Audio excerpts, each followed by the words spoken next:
देखिए 34 नंबर प्रश्न दिया गया है कि यदि ए, बी और सी शून्योत्तर संख्याएं हैं जो इस प्रकार हैं कि a plus B plus C बराबर 0 है, तो हमें सिद्ध करना है कि a स्क्वायर बटे B C plus B square बटे सी ए प्लस सी स्क्वायर बटे ए बी बराबर 3 होगा। हमने फार्मूला पहले पढ़ा है, हम जानते हैं कि a cube plus B cube plus C cube minus 3ab C बराबर पहले ब्रैकेट में a प्लस बी प्लस सी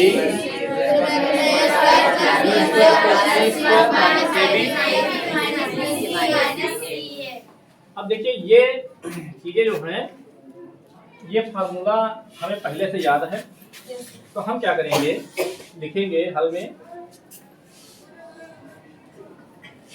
कि a plus B plus C बराबर 0 दिया गया है, मतलब ये दिया है a plus B plus C बराबर 0 प्रश्न में दिया गया है। फार्मूला होता है a cube plus B cube plus C cube minus 3abc बराबर पहले ब्रैकेट में a plus B plus C और दूसरे ब्रैकेट में होता है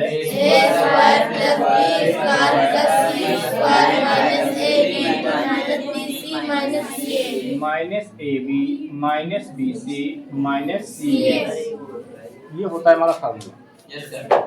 a plus B plus C बराबर है 0, तो जहां पर इसमें a plus B plus C आया है वहां पर हम 0 लिख सकते हैं।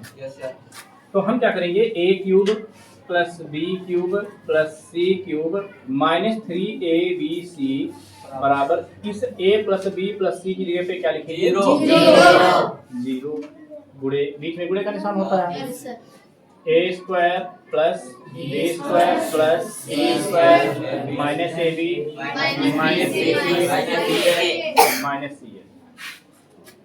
आपको पता है कि जो 0 संख्या होती है ये जिसके गुणांक में जाती है, जिसके गुणे में जाती है उसको भी 0 कर देती है। मतलब 0 से अगर हम इस पूरे ब्रैकेट की गुणा करवा दें तो पूरा 0 ही हो जाएगा। क्या हो जाएगा, 0 हो जाएगा। तो हमारा a cube plus C cube minus 3abc बराबर 0 हो जाएगा। ये 0 नहीं, ये पूरा गुणा होके 0 हो गया। ठीक है ना, ठीक है। हम लिखेंगे a cube plus B cube plus C cube बराबर, इधर ये माइनस का 3abc है, बराबर के बाद ले जाएंगे तो प्लस का हो जाएगा। 0 के प्लस में रहेगा तो हम 0 को लिखें या ना लिखें भाई, जैसे 0 प्लस 8 लिखा हो या खाली 8 लिखा हो, 0 8 8 ही होता है, तो वैसे हम 0 को छोड़ देंगे और 3abc लिख देंगे। भाई इधर माइनस का है, इधर जाएगा तो प्लस का हो जाएगा। तो हमारा ये जो है एक फार्मूला प्राप्त हो गया, समीकरण प्राप्त हो गया। हमें लाना है सबके बटे में, किसी के बटे में BC, किसी में CA, किसी में AB, है नी। हम क्या करेंगे, दोनों पक्षों में ABC से भाग देने पर दोनों पक्षों में ABC से क्या देंगे, तो a cube plus B cube plus C cube बटे बराबर 3abc बटे, दोनों पक्षों में हमने ABC से भाग दे दिया, इधर भी बटे में ABC कर दिया, इधर भी बटे में ABC कर दिया। इधर वाला देखो गुणे में लिखा है तो ABC से ABC कट जाएगा। इधर वाला नहीं कर सकता क्योंकि बीच में प्लस लगे हैं। हम क्या करेंगे, a क्यूब बटे abc प्लस b क्यूब बटे abc प्लस c क्यूब बटे abc बराबर 3। आप सोच रहे हैं abc तो एक बार था, 3 बार कहाँ से आ गया, तो सर जी ने जादू कर दिया है नहीं। यह जादू वाला होता है, एक सिक्का उसके पास होता है, वो एक सिक्के से 4-5 सिक्के निकाल देता है, 10-20 सिक्के निकाल देता है नहीं। तो आप समझिए जब आपने भिन्न पढ़ी है 3/5 प्लस 7/5 प्लस मान लीजिए 11/5 ऐसे भिन्न लिखी होती है। Yes sir. तो हम हर जब बराबर होता है तो कितनी बार लिखते हैं? और ऊपर वाला चिन्ह के साथ अंश जो होता है 3 प्लस 7 प्लस 11 लिखते हैं, ऐसे तो लिखते हैं। तो क्या हम फिर से अलग नहीं लिख सकते हैं? 3/5 प्लस 7/5 प्लस 11/5 फिर से भी लिख सकते हैं। तो वही यहाँ किया गया है। ये ABC सबके बटे में अलग अलग कर दिया गया है। ठीक है, अगर आप चाहो तो इस ABC को एक बार लिख दो, जैसे हम ABC एक बार कर दें, हर बराबर है ना, और ऊपर लिख दें AQ चिन्हों के साथ प्लस BQ प्लस CQ, इतने तो आ जाएगा। तो जब इतने को हम इतना लिख सकते हैं तो इतने को भी तो इतना लिख सकते हैं। वही हमने किया है। समझ में ना आया हो फिर से आप इसको जो है कर सकते हैं, समझ सकते हैं। अब देखिए यहाँ पर A है तो इस A से A क्यूब कटेगा, A स्क्वायर बचेगा। यहाँ B है, ऊपर B क्यूब है, B से B क्यूब कटेगा, स्क्वायर बचेगा। C से C क्यूब कटेगा, स्क्वायर। तो बचेगा क्या? A स्क्वायर बटे BC, A स्क्वायर बटे प्लस B स्क्वायर बटे प्लस C स्क्वायर बटे AB बराबर 3। और हमें यही सिद्ध करना था, ये तो सिद्ध करना था। A स्क्वायर बटे BC, देखो A स्क्वायर बटे BC प्लस B स्क्वायर बटे CA प्लस B स्क्वायर बटे CA। CA लिखो या AC लिखो, एक ही चीज है। AC लिखो या CA लिखो, क्यों? 2 गुणे 3 लिखो तब भी 6 आएगा, 3 गुणे 2 लिखो तब भी 6 आएगा। आप चाहो तो AC को CA कर सकते हो, कर देते हैं, लेकिन वैसे ऐसे लिखने में तो कोई दिक्कत नहीं है। C स्क्वायर बटे AB बराबर 3। तो हम नीचे लिख देंगे यही सिद्ध करना था, यही सिद्ध करना था। देखिए इसको लगाना कठिन नहीं है, इसको शुरू करना कठिन है। हम शुरू कहाँ से करेंगे? जो दिया हुआ है उसको लिखेंगे, उसके बाद फार्मूला लिखेंगे। फार्मूला में मालूम होता है A plus B plus C की जगह पे 0 लिखेंगे, दायां पक्ष पूरा 0 हो जाएगा। उसके बाद हमें 3ABC उधर ले जाएंगे, दाहिनी तरफ प्लस का हो जाएगा। दोनों पक्षों में ABC से भाग करेंगे, इधर भी भाग करेंगे, इधर भी भाग करेंगे। इधर वाला ABC से ABC कट जाएगा, ये ABC तीनों के साथ आ जाएगा अलग अलग। इसके भी साथ आ गया, इसके भी साथ आ गया, इसके भी साथ आ गया। जो कुछ कटने वाला था हमने काट दिया, बाकी जो बच गया उसको हमने लिख दिया। और यही हमारा जो है सिद्ध करना था, यही हमें, यही हमारा आंसर। ठीक है,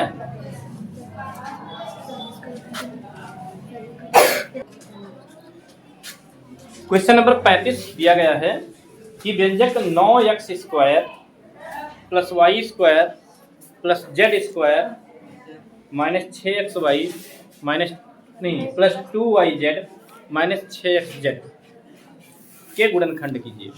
सबसे पहले हमें इसके गुणनखंड करना है, तथा जब x बराबर 1 हो, y बराबर 2 हो, z बराबर -1 हो तो हमें व्यंजक का मान भी निकालना है। 9x square plus Y square, 9x square plus Y square Z square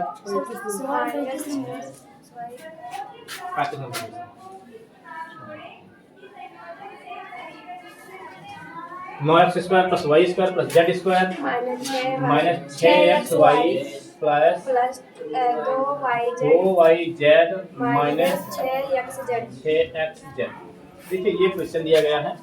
सबसे पहले हमें इसके गुणनखंड करने हैं, और जब गुणनखंड हो जाएंगे तब x और y के मान दिए गए हैं। x का मान 1 दिया गया है, y का मान 2 दिया गया है और z का मान -1 दिया गया है। वो सभी मान इसमें हम रखेंगे और हमें इसका मान भी निकालना पड़ेगा।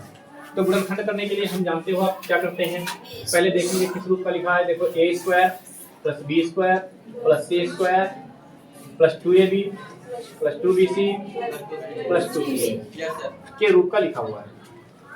तो हम क्या करेंगे, सबसे पहले जो है लिखेंगे हल,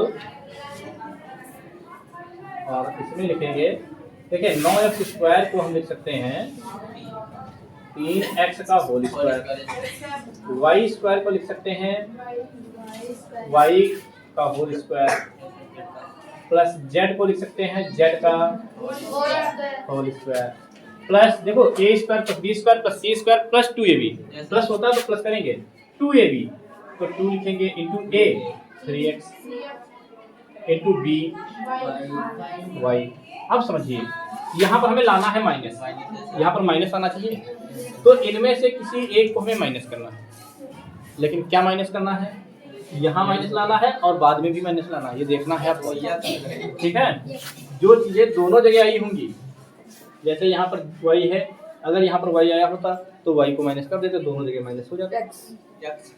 लेकिन x यहाँ भी है, x यहाँ भी, तो x वाला पद हमें माइनस करना पड़ेगा। इसका मतलब ये वाला पद जो है माइनस का है, ऐसे लगा दीजिए माइनस ऐसे, और यहाँ भी माइनस कर दीजिए। अब जहाँ जहाँ ए जाएगा वहाँ वहाँ जो है माइनस को लेकर साथ में जाएगा।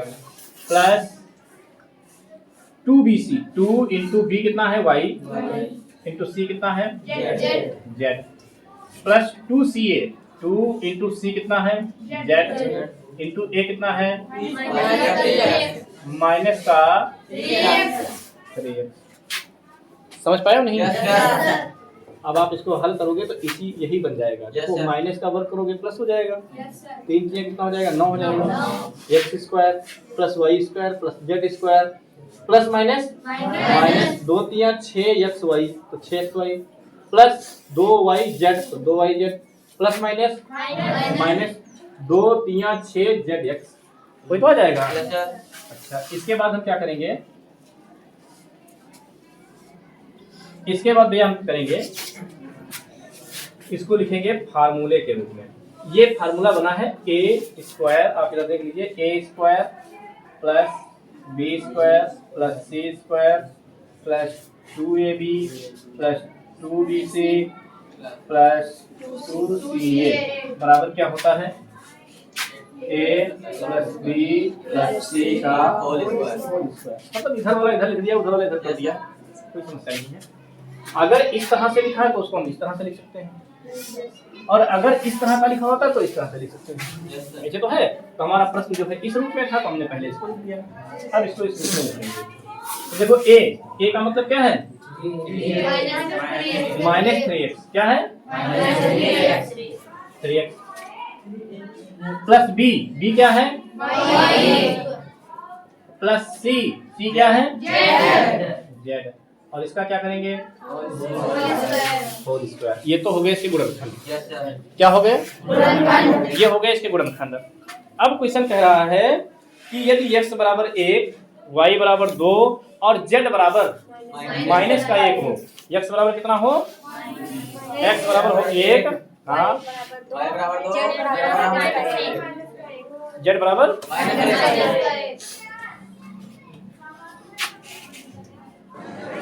तो देखिए x बराबर दिया गया है 1, x बराबर दिया गया है 1, कामा y बराबर दिया गया है 2, कामा z बराबर दिया गया है -1। तब हमें इसका मान निकालना, चाहे इस व्यंजक में मान रख दें, जितना आएगा इस गुणनखंड में रख दें उतना ही आएगा, तो हम इसी में रखते हैं।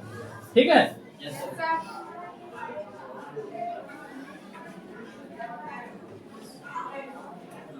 यदि x बराबर 1, y बराबर 2, z बराबर -1 हो, तब